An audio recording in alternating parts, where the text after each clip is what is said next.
Nick, what are you doing on this beautiful spring day, my friend?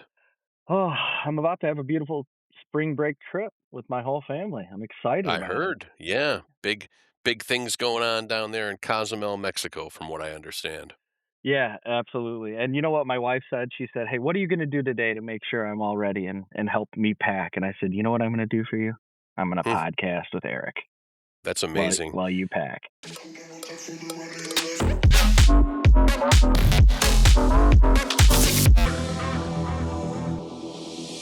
And that's kind of a great segue because what we do on this podcast is we try to get like our listeners ready for automation and advanced manufacturing techniques, right? And today, I think is a groundbreaking episode. It's the first episode of Lights Out Lenses.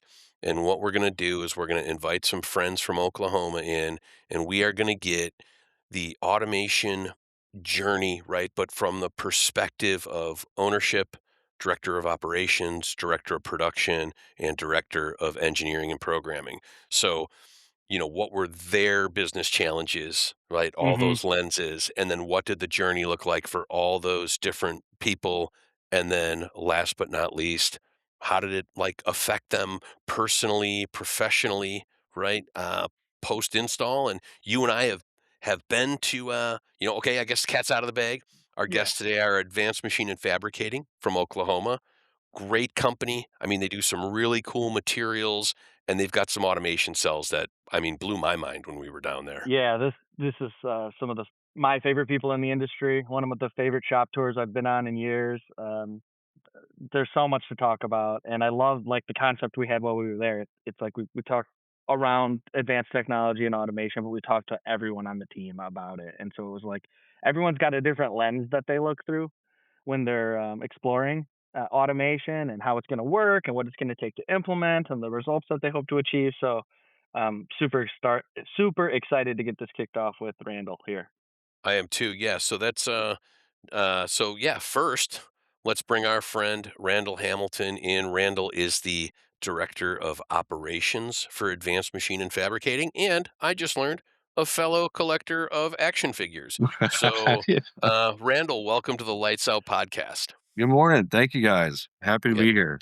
great to I'm have you. happy that you're willing to admit you collect action figures like Eric. You know, Yeah. I usually keep it under wraps, but cat's out the bag now, right? I I think stuff like that is so cool. Yeah. It's fun. I You mean, gotta have a kind of release. step one is I am powerless over collecting action figures, and my life has become unmanageable, right? So, I love it. so Randall, welcome to Lights Out. So gracious of you and your team to join us this morning. We're really excited to tell this story, and I think just a great way, to start is tell us about yourself, how you got into the industry, and maybe some of the challenges you were facing as, the director of operations that kind of pushed you into the automation zone. Yeah, Sure. give us if you could like a little bit of your story, and then just since you're the first one that we're going through this whole lenses thing with, maybe give us a bit of a profile of your business too, and what kind of what you got in the shop doors. Okay. Yeah. So I've been doing aerospace stuff almost 20 years now. Um, right at 20 years, I guess. I actually started at kind of one of the big tier two suppliers, and I spent bulk of my career over there. I did about 13 years at one of them. And that was all wasn't really the machining world, but it was interesting. We had automation over there doing stuff more on like drilling and filling holes and doing Mm, things of that nature. So I'd kind of seen it and been around it a little bit. And from that perspective of being there, I watched it. You went from having like four guys jumped up on a tool and all drilling holes to then you had a robot that did it. And so from that perspective, I seen it more as like it removed kind of jobs. Um, you had less people because you had a couple robots to do it. And then fast forward, I've been here with Advanced about 5 years now. And when I came in, they were really um, they they had the machine cell already. The cell kind of came in 2017, um, but it was not being completely used in the automated. Uh, mm. this full blown automation, right? Like we had it, still learning, still trying to get tooled up for it. Um, there's so much that goes into it aside from just like, oh, let's just get a automated cell and then you're rocking and rolling, you're good to go. So I've kind of been part of the journey, you could say, on getting everything to where we are today. It doesn't happen overnight. It's taken a couple years of just R&D and figuring it out. And you try something and we break it, and then you go back and try something again. But I think um, with what we've got going now and how we've done it, we all work together. The four of us specifically, and getting our teams aligned and where we're trying to go, and all trying to be on the same page with the same goal. And with the automation, there's so much outside of the machine, right? Like Mhm. that was where a lot of my challenges come in, and say Forest and is if we're gonna run 24/7, I gotta have machine or material to be constantly putting on the machine. I've got to have more people out on the shop floor to be able to support the deburr operations, the quality. I got to get it all pushed through. I got to Mhm. order more material in bigger quantities at a time, and then uh, go back out to the vendors and you're processing. Hey, I used to send you 5 parts at a time, but now I'm going to send you 12 because it makes more sense in the automation to run 20 at a time and not run 4 or 5. Mhm. Um, so a lot of my kind of involvement in the automation is everything around automation. It's not, Mhm. I don't go out there and push the button on the machine. I try to make sure it's fed and then try to figure out what are we going to do with it when it all comes off. That's Mhm. amazing. Two things I really want to point out that you kind of described there that, one is something we talk about all the time on this show, but the other I think that is a real valuable point for our audience is that there is this like bit of like you built the plane while you were flying it, right? At Advanced Machine and Fabricating. And I think that that's important to know. I think a misconception is a lot of people think that we're just going to buy a system or we're going to pay an integrator and they're going to come in and plug and play and all will be well with the world. And I think you Mhm. guys really embrace that like this is a journey. Uh, you fix one thing, then three things pop up, right? And that is kind of I think what you were describing with making sure you have material and that you have all these like tertiary processes that have to scale with the automation, right? So like we always talk about like the upstream and the downstream bottlenecks that if you're not careful can get created. And Nick always talks about like throughput, right? Mhm. Like automation really only works well for a company if your throughput's increased, right? Not if you create a pile of parts in front of the quality door, right? Yeah, absolutely. Yeah, I like what you said about like everything around automation because there's no automation in and of itself that's successful. Yeah. Back to the point Eric just made. So and I like how you started, your perspective on, hey, I've seen it before, and it is true. I mean, sometimes automation does replace jobs, but what we often talk about is it replaces the jobs nobody wants to do. The monotonous, Yeah. boring Right. jobs where you're not like using your actual real human creativity. So when you look back at kind of your mindset before you implemented the automation and then now, did it in fact replace some jobs, or is there more overall jobs at your company? Or Here with us, yeah, with you uh, guys, it yeah. it's made it more actually, I think. Um, we have with the way we run it, we may have 5 machines, and you got a couple guys that can man those 5 machines because they're kind of running on their own. It's kind of feed the beast and just let it sit there and eat. Um, I love that. Feed the beast and let it eat. yeah. Yeah, it's so good. Um, but man, like right off the bat, it turned into once the automation really got going, we were running more. We added, the other shifts and keeping things rolling around the clock. And then all of a sudden, you weren't thinking about just deburr. That's like the next step. Mhm. So in one way, we went and said, okay, well, let's do more of that deburr in the machine. Mhm. Let's try to clean up those edges and minimize what's going over there. That helped some, but then it still is like we had one guy for 20 years that sat in there and he could handle deburr, and occasionally you'd have a floater that would go and help out. But it got to a point where it was like, man, we were just kind of backed up and really Mhm.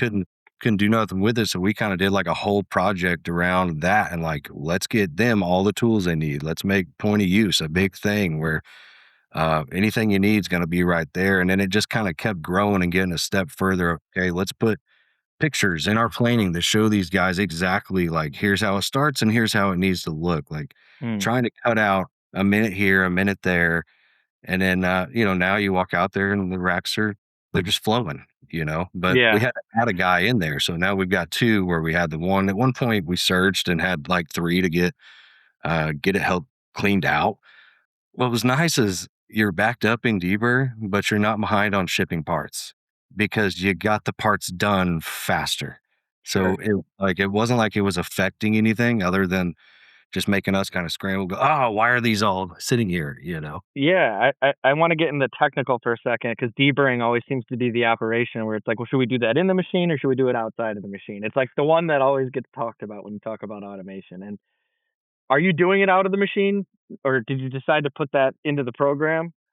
Both, it really depends on the part. Yeah, Some part it makes sense. Other parts, if I can just sit there for 15 seconds and do it by hand, it doesn't make a lot of sense to do a tool change and hold the machine up from sure. making chips to make dust. Making little tiny deburred chips.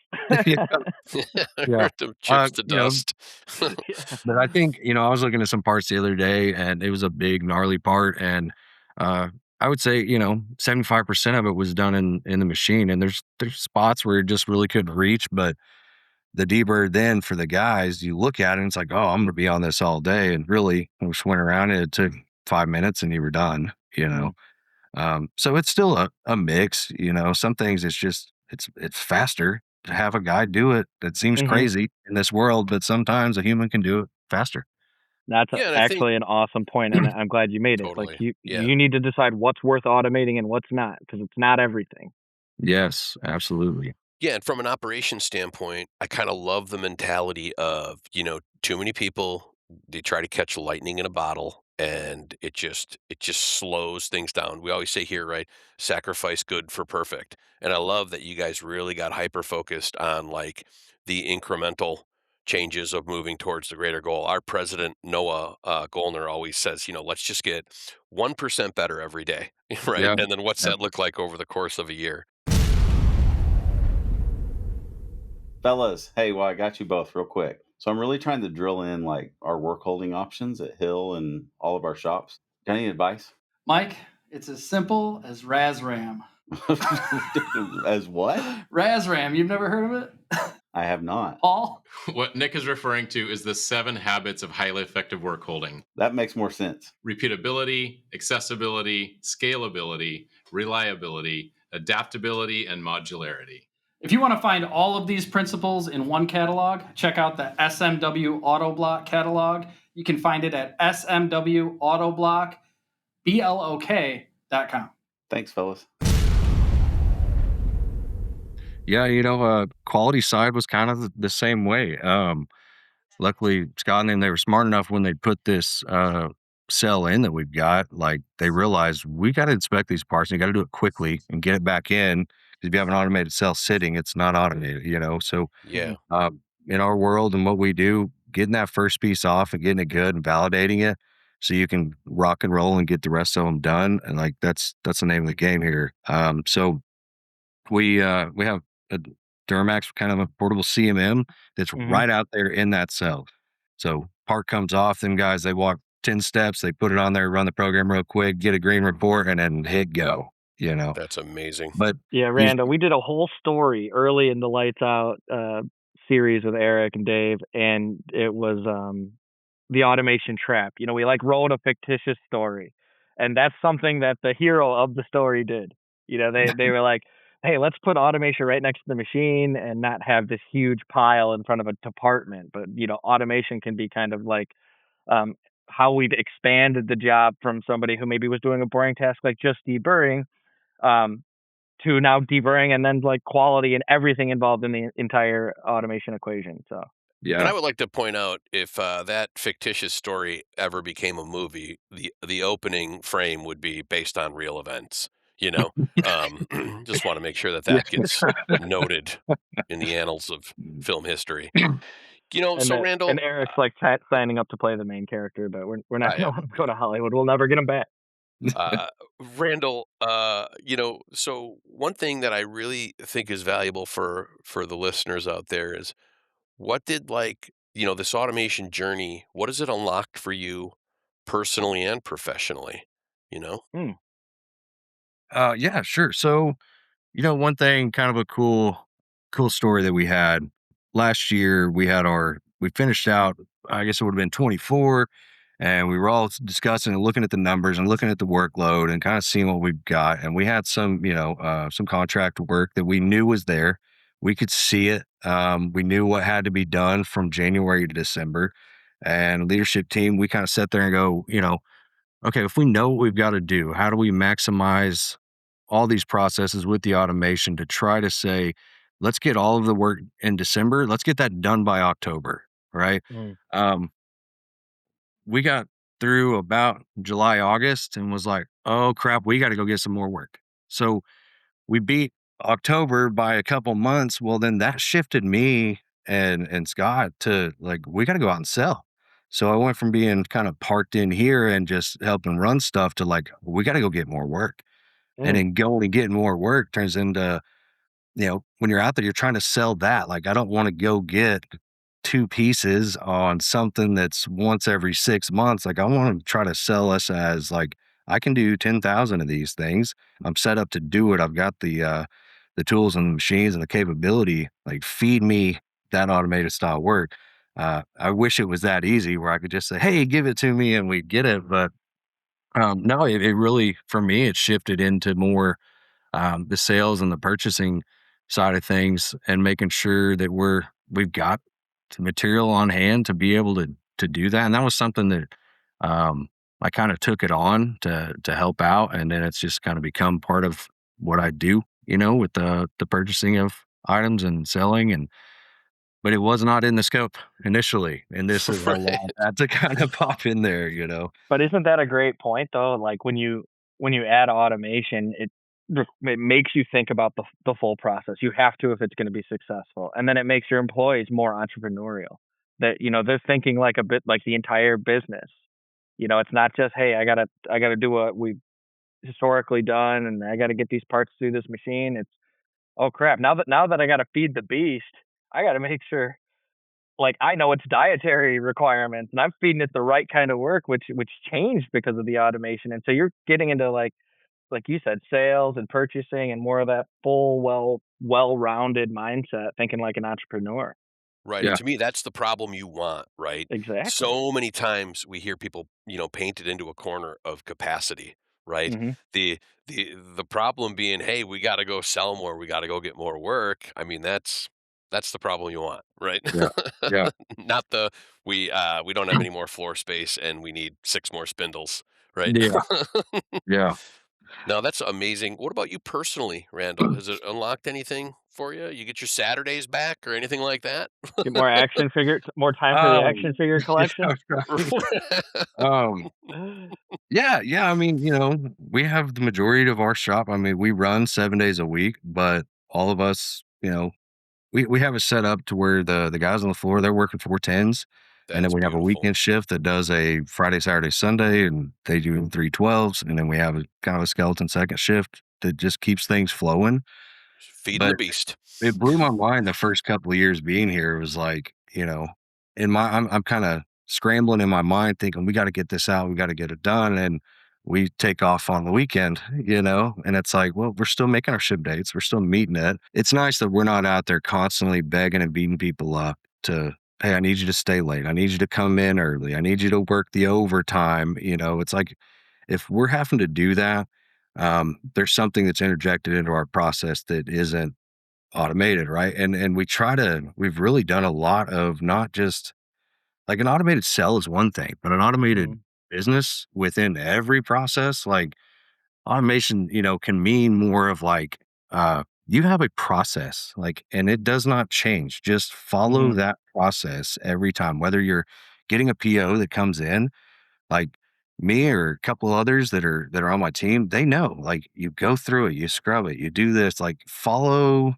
the line all the way down till you're done and you make the work order. And then the Mhm. next process starts, right? Like, drive your purchasing requirement, look at your ERQs, like, putting those in place everywhere just does kind of free up some breathing room, and it's never 100%. You're always going to have the 80/20 if you're lucky, where 20% is chaos. Um, but you want the 80% to not be, I mean, that's still manufacturing, is you're gonna have those. uncontrollables, right? Whether it's the customer coming in and forcing it on you, or occasionally you stub your toe and you do it to yourself. But Sure. having processes to get over that. Um, so for me, it's really it has given me a lot more kind of skills in that side of things on seeing needs for processes, implementing processes, putting them in, and you know, I have some folks that I kind of meet and do some kind of consulting with every other week and help them with their business. And it's not anything like this. It's one of them. It's the housing market, and he builds houses and flips houses. And I'm like, put processes in place and kind That's of, so cool. it's all transferable, really. That's Yeah, great. some of these are like universal truths. And we have a little saying at our company, you either didn't have a standard process or you had a standard process and it was the wrong one. It doesn't yield the right results, or you have a standard process and you're just not following it. Yeah, absolutely. And it's like all of our problems are one of those three things. Yeah, my right-hand guy, we kinda, we typically make most of the processes in our departments, and we always kinda do the same thing where, I'll make it, and I'll give it to him and say, "Break it," and then we give it to somebody who has no idea what to do with it, and then see if it works. So it's like, if I sit there and walk you through it, it's not a very good process, but it's like, "Here, just follow those steps. You should be able to get to the pot of gold at the end of the rainbow if everything worked out right," you know? Um, and sometimes that it'll go back 3 or 4 times because I can read between the lines, the next guy Mhm, can read between the lines, but the other one maybe missed something, and then they get to the end and go, "Well, that didn't quite work." "Okay, tell me. Wanna go back, we're gonna fix it," and do that a couple cycles, and then next thing you know, like, okay, there's a proven process and not just a mhm. process. Well, I love to Yeah, hear that.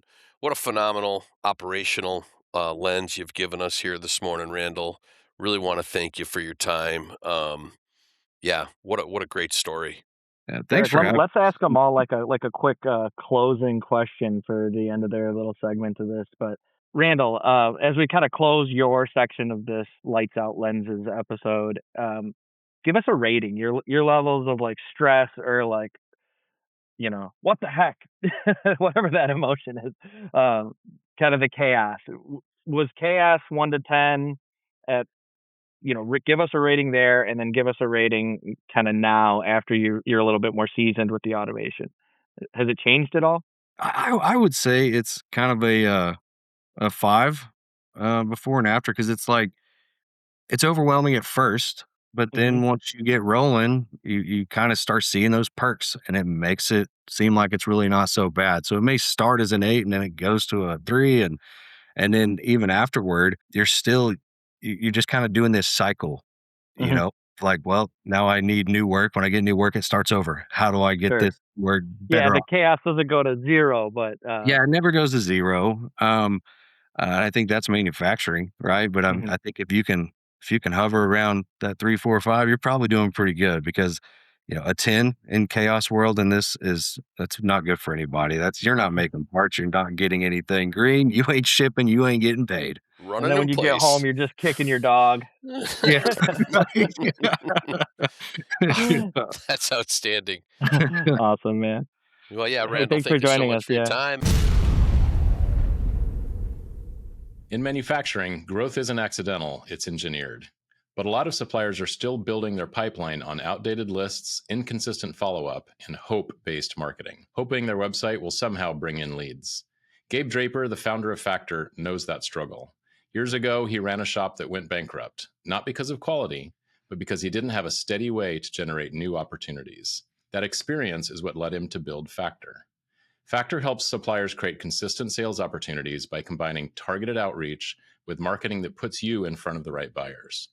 Their team finds the right companies, starts real conversations, and sets qualified meetings. So if your pipeline swings with referrals or seasonality, Factor brings a system that puts you back in control. And for listeners of this show, Factor is offering a free custom report that highlights the best opportunities in your industry, plus a list of real companies that match what you do. Request yours at factormfg.com/chips. That's FACTUR mfg.com/chips.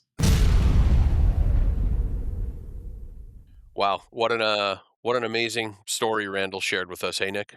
No, dude, I love the guy. I love the I love the whole company, honestly. Yeah. Like, they're just great people.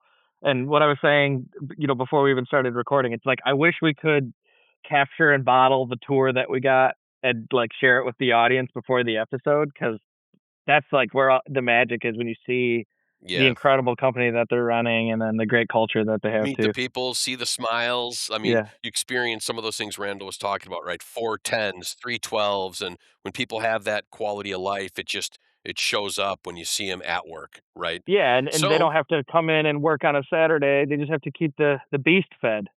yeah, just feed the beast, like Randall said. So, that said, Randall, director of operations, right? Yeah. So now I want to hear the perspective of the director of production, and is his assessment of the automation journey as peachy and squeaky clean as Randall's was. So, without further ado, lights out audience, please meet PK, the director of production for Advanced Machine and Fabricating. Welcome to the Lights Out podcast, PK. All right. Thank you, guys. Thank you.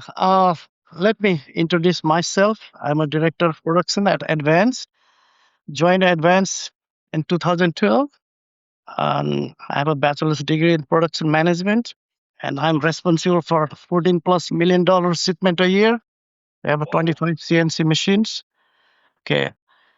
So that's my background, and I'm responsible for my production activities, ensuring efficient operations, on-time delivery with a high-quality manufacturing output.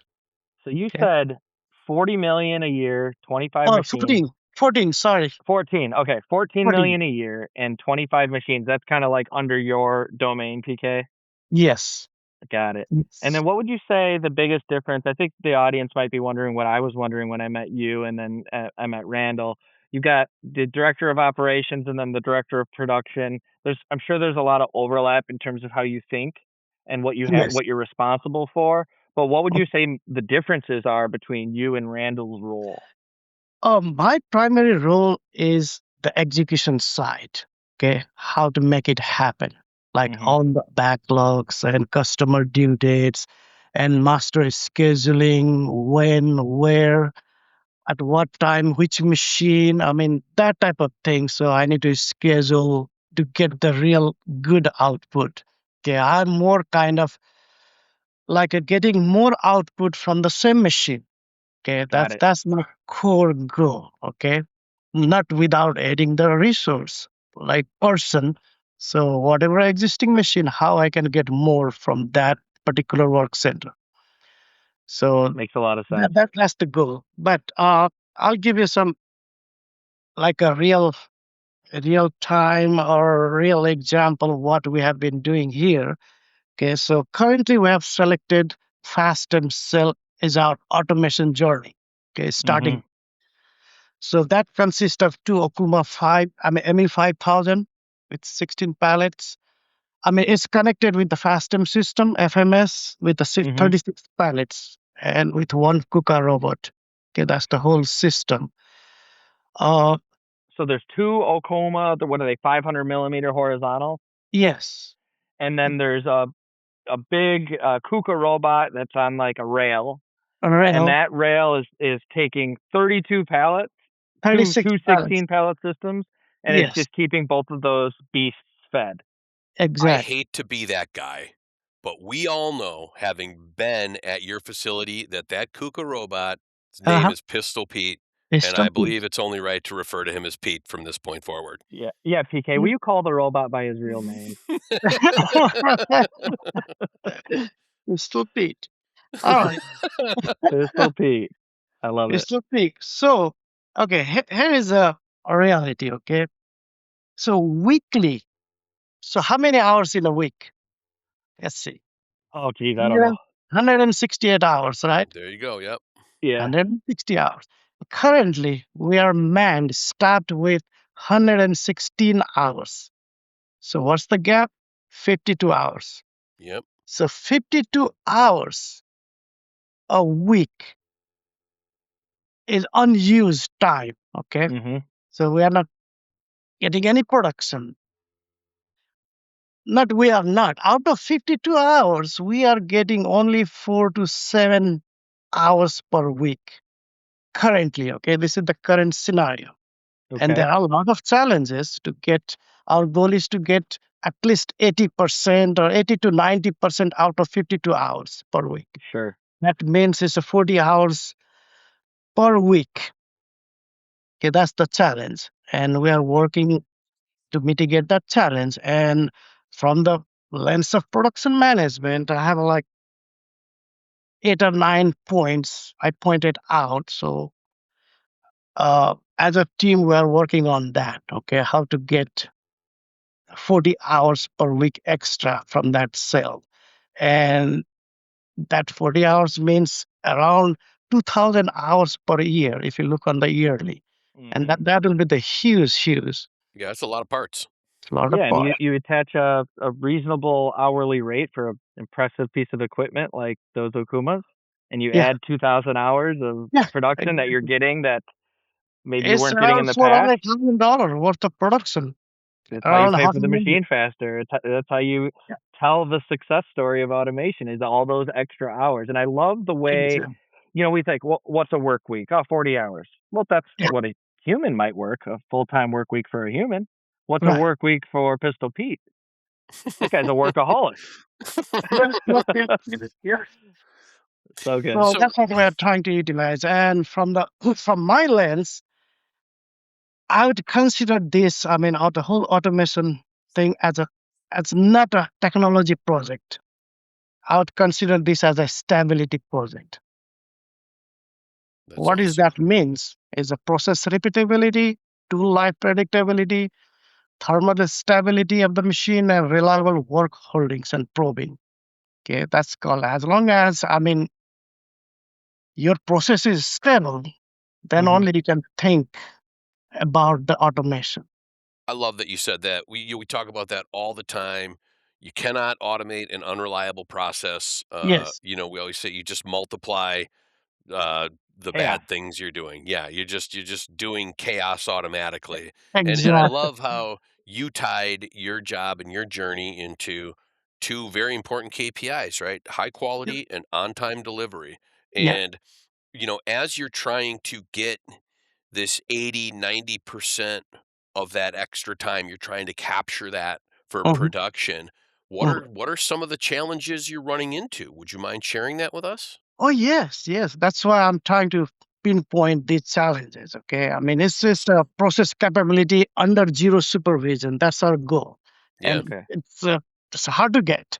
Another one is very important. Okay. On the automation is a part selection. Part selection matters more than equipment. Okay. In our environment, it's like a,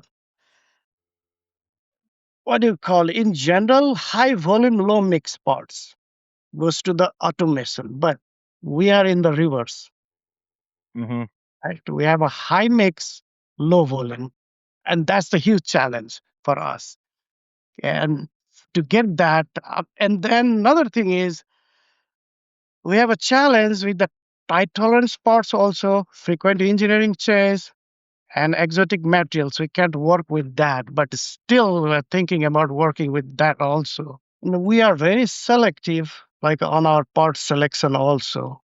Like I love the emphasis you put on that. I mean, I think that's something that's commonly overlooked, right? Is yes, actually like how important part selection, how yes, how important of a role that plays in automating the process, right? right, right, right, right. Hey, it's Paul from Making Chips. If you've been burned by recruiters who don't understand manufacturing, you are not alone. That's exactly why we created Hire MFG Leaders. We're not just recruiters, we're current and former shop owners, and we know what it takes to lead in this industry. Whether you're hiring your next operations leader, sales manager, or production supervisor, we'll help you find someone who actually fits. Learn more at makingchips.com/hire.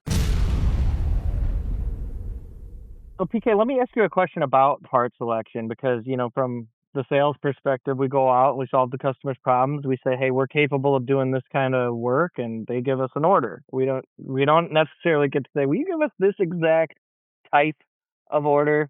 It's a perfect fit for our automation. They give you what they need, right? And Right, and then right. you got to decide, with the scheduling and what job you're going to run next, and And so kind of walk us through a bit of that part selection challenge. Like, how do you work Yeah, through that decision tree at your yes. company? You know what? If we see like if a part is less than 20 minutes, okay, that's not a good candidate for the automation, For Pistol Pete.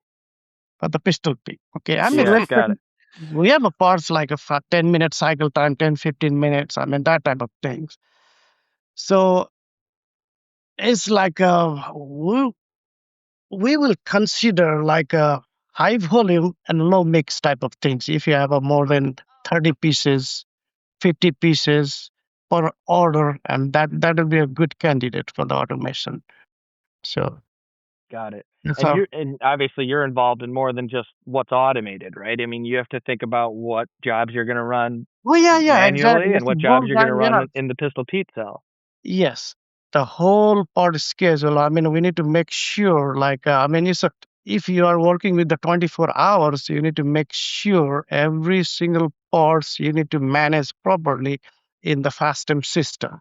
So what's Mhm. next? Or in the FASTEM, it will pick and choose, and you need to make sure we have enough work holdings, Mhm. fixings, materials lineup. I mean, everything needs to be perfect there, and toolings. So And that's something with I the don't wanna just, like, go over quick, right? I don't wanna pass that thought up because when we were there, we oh, saw some really intuitive work holding designs. I mean, we saw everything from modular, off-the-shelf work holding to dedicated fixtures. You guys dedicated do picture. plastics, you do materials that are Yes. notorious for, like, deforming and just Right. have, like, these when we were there, Scott, who we'll meet here in a little bit, was talking about how much like heat and humidity. I mean, I was shocked at how much it Uh-huh. can just throw the geometry of those parts off by just the temperature changing, a few degrees. So, how, as the director of production, I'm going to assume you're always looking at work holding and how big of Yes. a role is that playing in those automated cells for you? Yep. Yep. Yep.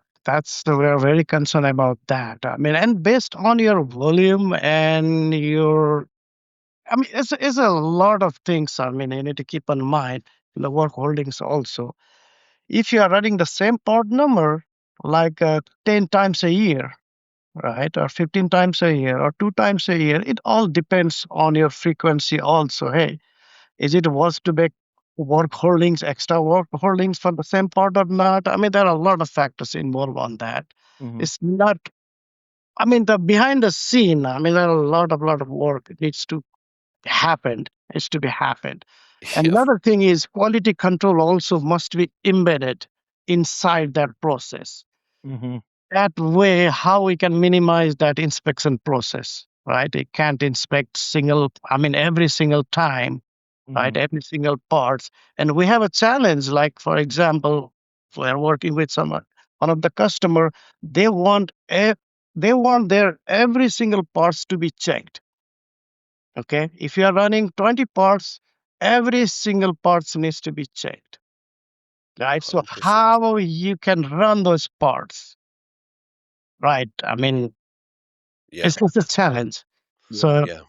One of those scenarios where if you're not careful, you create this giant pile of parts right. at the That are CMM all essentially. yeah, and Yeah, they're all scrap or they're all out of tolerance and you got to rework them and yuck. yeah. Yeah. So PK, obviously you've been an important part of this journey for advanced machine and fabricating, but like part of this is how has this journey impacted you professionally, personally? Really interested in hearing how, maybe some of the things you've learned, some of the things that it's unlocked for you as you create more and more success within these automated production cells. You know what? I'm more kind of, like a production guy, right? And as a production guy, I want more Mhm. from everything in the chip, okay? We I got a want guy more. like that works here. I want more. How I can get more from the same equipment, okay? I'm always thinking about that, right? I mean, not only the fasten cells, hey, how we can automate the other cells also, right? Mhm. What can be done, right? And imagine, I mean, even with the 2 machines, we're getting 2,000 hours, extra hours per year. Can you imagine if you add another 10 machines, 10 times 1,000 hours? Mm-hmm. Wow. I mean, it's a simple math, right? Yeah. But I mean, it takes a lot of work, but it's worth. At the end of the day, it's worth thinking about that. And my journey, I think I'm more thinking about putting more automation on other equipments also. So we are, as a team, we are working on that. We are talking with the Forest, Randall, Scott, as a team. Hey, how we can automate other work centers also, not only the FASTEM. So and that's the challenge. And we need to invest a lot of, I mean, on the tooling side or work holdings. I mean, there are other things. I think you guys can help also. Well, and I Yeah, think sorry.